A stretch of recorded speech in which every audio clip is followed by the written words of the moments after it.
नमस्कार, मैं प्रेम सिंह। सत्य और धर्म, आज इस पर चर्चा करूँगा। धर्म क्या है, सबसे पहले ये जानना जरूरी है। श्री कृष्ण ने गीता में कहा है कि जिसने सबको धारण कर रखा है, पूरे अस्तित्व को धारण कर रखा है, उसका नाम धर्म है और पूरा अस्तित्व सत्य रूप है। अब सत्य में पूरा ब्रह्मांड समाया हुआ है।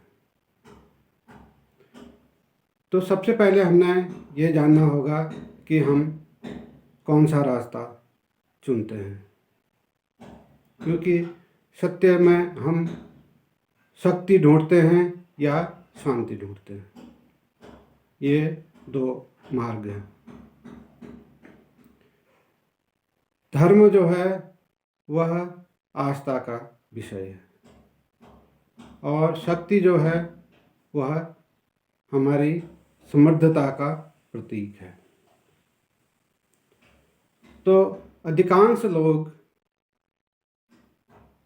शक्ति के पीछे पड़े हुए हैं। शक्ति कैसे हमें मिले, धर्म की किसको ज़रूरत है। हालांकि गलत तरीके से वो धर्म की खोज कर रहे हैं। हर कोई धर्म चाहता है और शांति चाहता है, सुख चाहता है, लेकिन हमें शांति की जगह अशांति, सुख की जगह दुख मिलता है। तो उसका कारण क्या है? अस्तित्व ने जैसा हमें पैदा किया है, हम उसमें राजी नहीं हैं। हम कुछ और होना चाहते हैं। हम विशिष्ट होना चाहते हैं। विशिष्ट का मतलब है कि जैसा मैं हूँ वैसा मुझे अपना होने पर राजी नहीं है।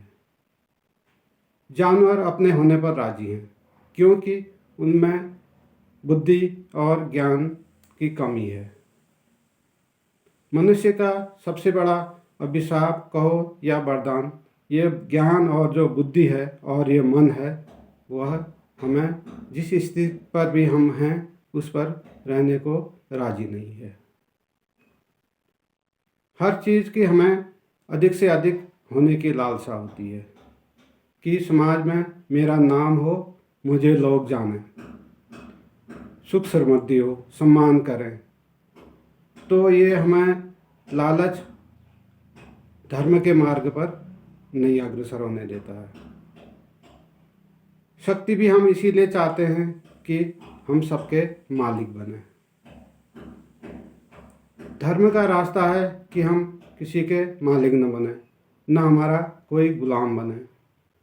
हम अपने शुद्ध अस्तित्व पर स्थिर रहें, अपनी आत्मा को जानें, अपने केंद्र को जानें, क्योंकि हम अभी अपने परिधि पर ही घूम रहे हैं। ये शरीर हमारा परिधि है, अंतस हमारा केंद्र है और ये शरीर हमारा परिधि है।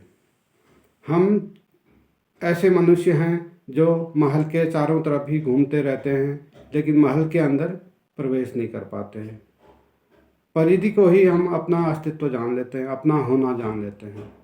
जब हम अपने शरीर के अंदर आत्मा को, हृदय को और ध्यान, ज्ञान, इन चीज़ों के प्रति आसक्त होंगे, इनको जानेंगे, तब हमारा धर्म का रास्ता खुलेगा। अन्यथा हम सारे जीवन यूं ही भटकते रहेंगे। एक तो ये मार्ग है, भक्ति मार्ग है, ज्ञान मार्ग है। तो सारे मार्ग जो हैं उसी सत्य की तरफ इशारा करते हैं कि किसी प्रकार हम किसी भी मार्ग पर चलकर उस सत्य तक पहुँचें, उस परमात्मा तक पहुँचें, उस अस्तित्व तक पहुँचें जो हमारा मूल स्रोत है। तब हमें शांति मिलेगी, संतोष मिलेगा। तो जब तक हम उसमें रहने को राजी नहीं हैं तो हमारा कल्याण नहीं है। हम ऐसे ही भटकते रह जाएंगे और जीवन यूं ही नष्ट हो जाएगा। बुढ़ापे में, वृद्धावस्था में हम हाथ मलते रह जाएंगे कि हमसे क्या छूटा।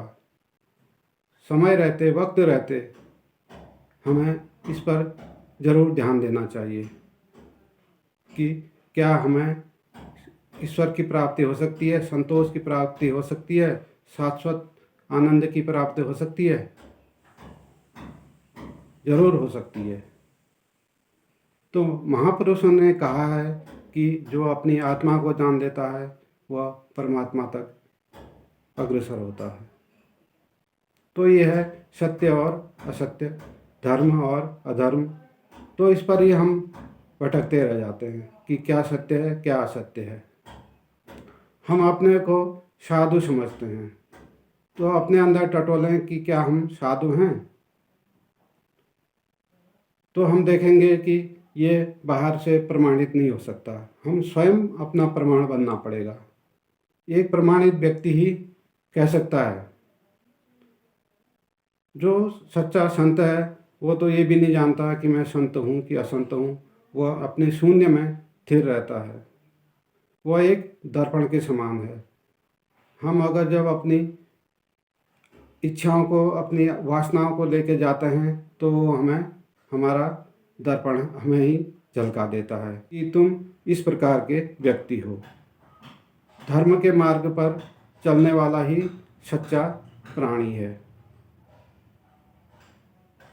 तो हर प्राणी को, हर मनुष्य को, हर व्यक्ति को धर्म का मार्ग चुनना चाहिए। तो आज का विषय मैं यहीं पर समाप्त करता हूँ। नमस्कार।